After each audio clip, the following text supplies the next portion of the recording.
Hello दोस्तों, कैसे हैं आप लोग। उम्मीद करते हैं अच्छे होंगे। दोस्तों, इस वीडियो में language English and Hindi practice set paper देखने वाले हैं। यह वीडियो बीपीएससी ट्री 4.0 के लिए अत्यंत आवश्यक है, तो आप लोग लास्ट तक ज़रूर बने रहेंगे।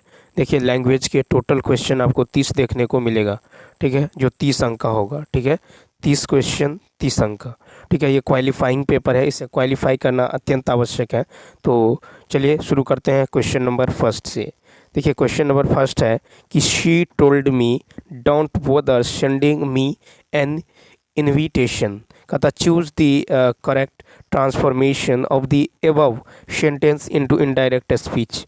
तो देखिए, यहाँ पे है शी टोल्ड मी, तो यहाँ पे हो जाएगा आपको she told me don't bother. Don't लगा है तो इन्वर्टेड कॉमा को नोट टू में चेंज करेंगे, तो होगा she told me not to bother sending her an invitation, ठीक है। एन इन्विटेशन, यहाँ पे देखिए फर्स्ट पर्सन है, तो फर्स्ट पर्सन सब्जेक्ट के अनुसार चेंज हो जाएगा। तो सी है तो क्या हो जाएगा, हर हो जाएगा, ठीक है। तो होगा she told me not to bother sending her an invitation, यानी सेकेंड ऑप्शन। तो देखिए, प्रश्न जो है इम्पेरेटिव के डायरेक्ट स्पीच में है, और इसका जो इनडायरेक्ट स्पीच होगा, ये होगा she told me not to bother sending her an invitation. Next question number second कहा था कि seat out your friends, which of the following is not the correct transformation of the above sentence into passive form. तो इसका जो right answer देखिए, passive form में इसका जो राइट आंसर होगा हु टाउट योर फ्रेंड्स। तो देखिए यहाँ पे हो जाएगा ऑप्शन नंबर 3, देखिए हो जाएगा by whom. Who co by whom में चेंज करेंगे तो होगा बाय हुम, और by whom were you taut French, ठीक है। तो प्रश्न जो है सिंपल पास्ट के एक्टिव वॉइस में है, ठीक है, इसलिए इसका जो पैसिव होगा ये होगा by whom were you taut French. क्या होगा, हु को चेंज कर देंगे बाय हुम में, तो by whom were you taut जो है फ्रेंच, ठीक है। By whom were you taut French, ठीक है। तो इसका राइट आंसर हो जाएगा, ठीक। क्वेश्चन नंबर देखिए नेक्स्ट। क्वेश्चन नंबर नेक्स्ट की यदि बात करें तो नेक्स्ट है कि which word is the correct antonym of the word preamble. तो देखिए इसका जो राइट आंसर होगा ये हो जाएगा फर्स्ट एपिलॉग। तो देखिए प्रियम्बल का अर्थ होता है, प्रियम्बल का अर्थ होता है प्रस्तावना, प्रियम्बल का अर्थ होता है प्रस्तावना, ठीक है। इसका जो एंटोनिम हो जाएगा ये होगा एपिलॉग, ठीक है। एपिलॉग, देखिए एपिलॉग का अर्थ होता है आपको एपिलॉग का होता है उपसंहार। क्या होता है, उपसंहार, ठीक है। उसके बाद देखिए एपिलॉग, उसके बाद है एक्सओर्डियम, ठीक है। एक्सओर्डियम का होता है प्रस्तावना, एक्सओर्डियम का अर्थ होता है प्रस्तावना, ठीक है। उसके बाद देखिए, उसके बाद है आपको प्रोलीगोमेनन, ठीक है। इसका अर्थ क्या होता है, इसका अर्थ भी होता है प्रस्तावना, ठीक है, प्रस्तावना। उसके बाद देखिए पोएम, POEM, पोएम का अर्थ होता है कविता। क्या होता है, तो पोएम का अर्थ होता है आपको कविता, ठीक। उसके बाद देखिए क्वेश्चन नंबर देखिए 4। क्वेश्चन नंबर 4 है कि all precautions must have been neglected for the plague spread rapidly। कहता in the above sentence the word for is used as। तो 4 का होगा आपको सेकेंड ऑप्शन कंजंक्शन। तो देखिए अगर 4 के बाद क्लाउज का प्रयोग हो तो वह कंजंक्शन का होता है, ठीक है। यदि 4 के बाद क्लाउज का प्रयोग हो तो कंजंक्शन होता है, ठीक है। क्या होता है, कंजंक्शन। तो यहाँ पर देखिए for the plague spread rapidly, तो यहाँ पर हो जाएगा कंजंक्शन। क्वेश्चन नंबर देखिए 5। क्वेश्चन नंबर 5 है कि what is the feminine gender of block, BULLOCK। तो देखिए 5 का जो राइट आंसर हो जाएगा, 5 का जो राइट आंसर होने वाला है ये हो जाएगा आपको फर्स्ट ऑप्शन। क्या होगा, फर्स्ट ऑप्शन।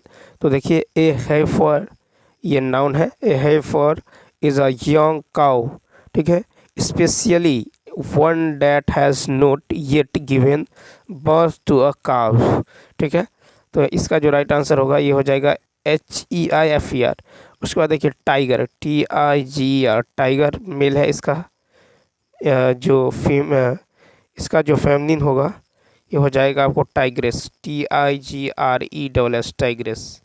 ये फीमेल को रिप्रेजेंट करता है। उसके बाद देखिए फॉक्स, फॉक्स मतलब लोमड़ी, ये मेल को रिप्रेजेंट करता है। इसका जो फेमिनिन जेंडर होगा ये होगा VIXEN, वैक्सन, ये फील, ठीक। उसके बाद देखिए म्यूल, म्यूल मतलब होता है खच्चर, ठीक है। तो म्यूल मतलब खच्चर, a product of horse and Dunki.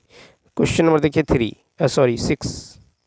6 है कि choose the word which means the opposite of solid. तो क्वेश्चन नंबर 6 की यदि बात करें तो इसका राइट आंसर हो जाएगा 3, सॉफ्ट, ठीक है। सॉलिड का अपोजिट हो जाएगा सॉफ्ट।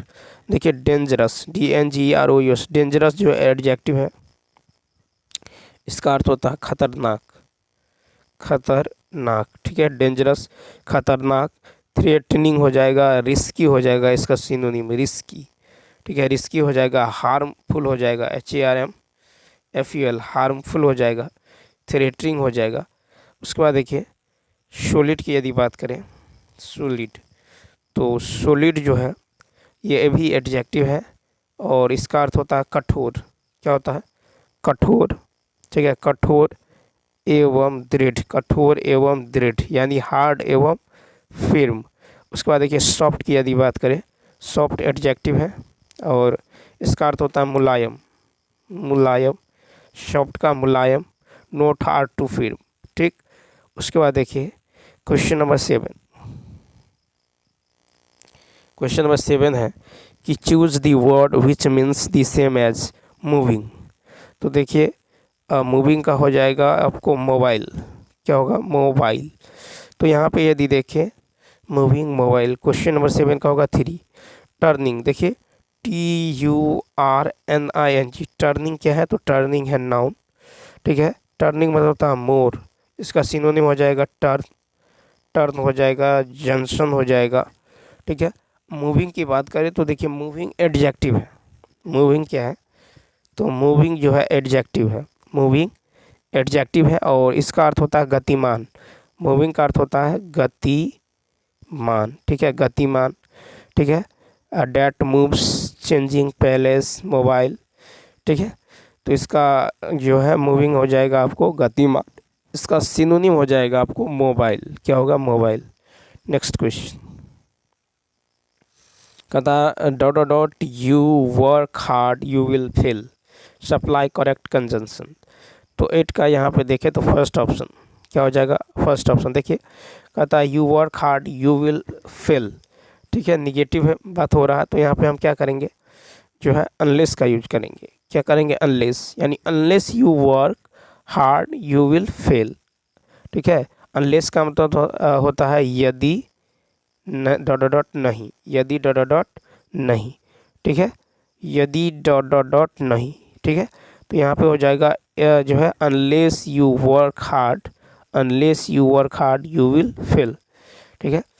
यानी देखिए और यहाँ पे जो देखते हैं अनलेस, उसके बाद देखिए अनलेस मतलब होता है आपको कंडीशनल, कंडीशनल यानी unless plus present tense. Until, until की यदि बात करें तो देखिए अनटिल मतलब होता है जब तक, जब तक, निर्दिष्ट समय तक, up to the time date, ठीक है। अब चलिए देखते हैं क्वेश्चन नंबर, नीचे दिए गए गद्यांश को पढ़कर पूछे गए प्रश्नों के उत्तर दें।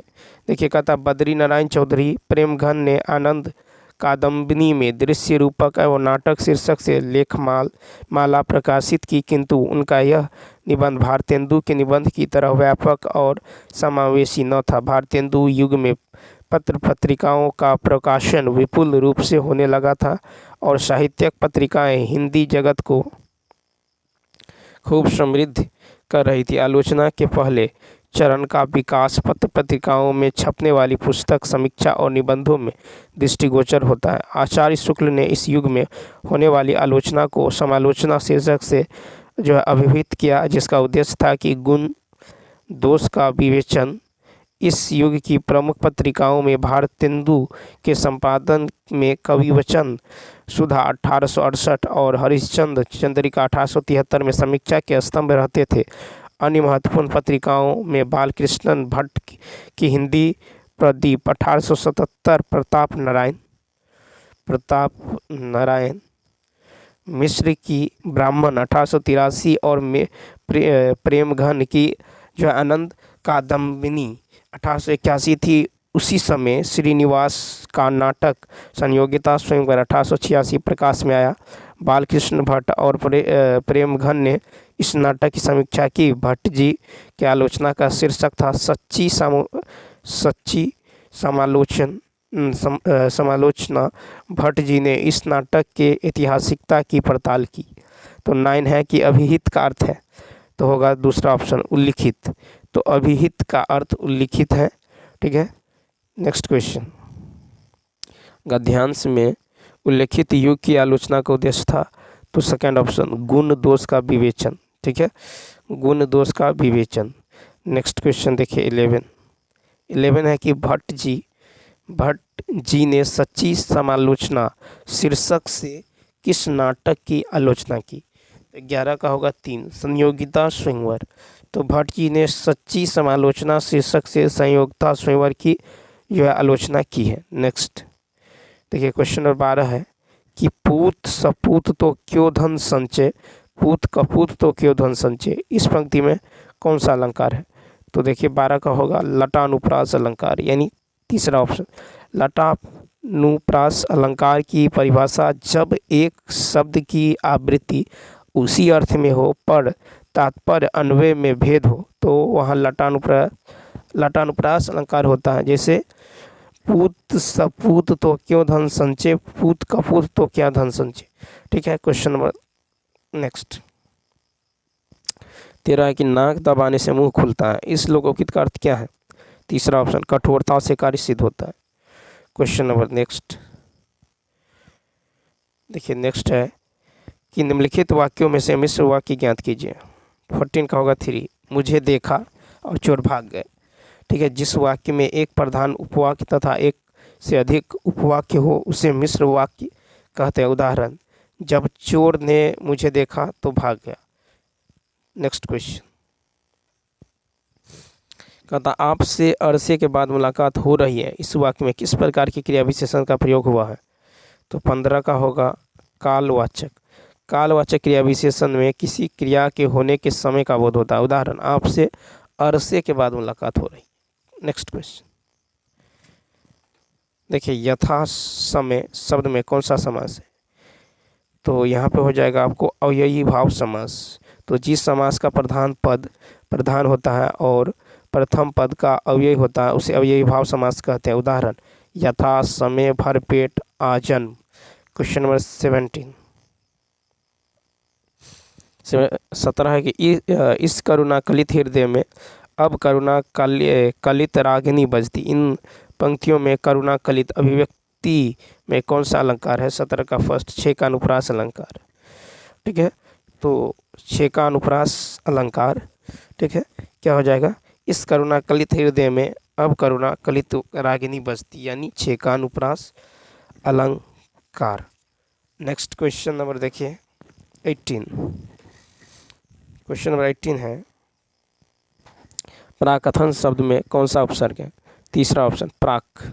प्राकथन में जो है प्राक उपसर्ग और प्राक उपसर्ग से बना जो कुछ शब्द है ये प्राकथन, प्राकलन, प्रावतन, प्राकृत, प्रागवैदिक, प्रागैतिहासिक। नेक्स्ट 19 है कि सूर्योदय का सही संधि विच्छेद कौन सा है। तो 19 का 3 सूर्य प्लस उदय। सूर्योदय का संधि विच्छेद होगा सूर्य प्लस उदय, इसमें गुण संधि है, सूर्योदय में गुण संधि है। नेक्स्ट क्वेश्चन 20 है कि निम्नलिखित प्रश्न में दिए गए विकल्पों से उस विकल्प का चयन करें जो दिए गए मुहावरे का अर्थ को जो व्यक्त करता है। देखिए, चित्त से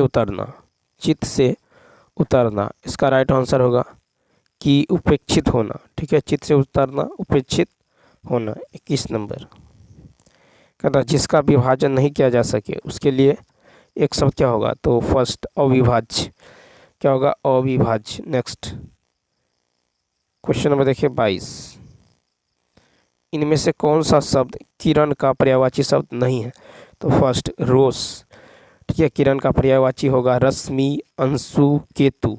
रोष जो है वैर, विरोध, दुश्मनी का जो है पर्यायवाची है। क्वेश्चन नंबर 23 देखिए, जिन पंक्तियों में नायक नायिका के संयोग या वियोग का वर्णन होता है वहाँ रस की दृष्टि से कौन सा रस होता है, तो 23 का होगा श्रृंगार रस। क्या होगा, तो जिन पंक्तियों में नायक नायिका के संयोग या वियोग का वर्णन होता है वहाँ श्रृंगार रस होता है, ठीक है।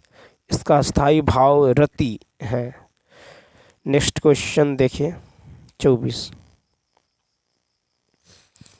है कि कभी कभी मेरे दिल में ख्याल आता है, तो वाक्य में कभी कभी किस प्रकार का क्रिया विशेषण है, कालवाचक क्रिया विशेषण। क्वेश्चन नंबर 25 कहता क्षत्रिय शब्द का तद्भव रूप क्या है, क्षत्रिय शब्द का तद्भव रूप है खत्री, ठीक है, क्षत्रिय शब्द का तद्भव रूप खत्री है। नेक्स्ट क्वेश्चन नंबर देखिए 26 कहता मूर्धन्य हर्ष स्वर का उदाहरण कौन सा है, मूर्धन्य हर्ष स्वर का उदाहरण है री, ठीक है, मूर्धन्य क्या है, री। क्वेश्चन नंबर देखिए 27 कहता मुझे 10 दिन की छुट्टी चाहिए, इस वाक्य में 10 किस प्रकार का क्रिया विशेषण है, संख्यावाचक क्रिया विशेषण। नेक्स्ट कौन सा शब्द कनक शब्द का अर्थ नहीं है, कनक शब्द का अर्थ नहीं है, तो फर्स्ट छल, ठीक है, तो खजूर, सोना, धतुरा ये कनक का अर्थ है, छल जो है, छल का अर्थ ठगी, धोखा, कपट है। क्वेश्चन में देखिए 29 है कि मैं विदेश नहीं जाऊंगा, यह किस प्रकार का वाक्य है, मैं विदेश नहीं जाऊंगा, यह है आपको निषेधवाचक वाक्य, मैं विदेश नहीं जाऊंगा, निषेधवाचक वाक्य। क्वेश्चन नंबर देखिए 30 है कि 80 की आमद 90 खर्च, श्लोकोकित का अर्थ क्या है, 30 का होगा 3, आय से अधिक खर्च, ठीक है, आय से अधिक खर्च। तो चलिए दोस्तों इस वीडियो में इतना ही, मिलते हैं नेक्स्ट वीडियो में। यदि यह वीडियो अच्छा लगा हो तो लाइक, शेयर और सब्सक्राइब करना न भूलें, साथ ही साथ कमेंट करके बताइए वीडियो आपको कैसा लगा। तो चलिए मिलते हैं नेक्स्ट वीडियो में, थैंक्स फॉर वॉचिंग।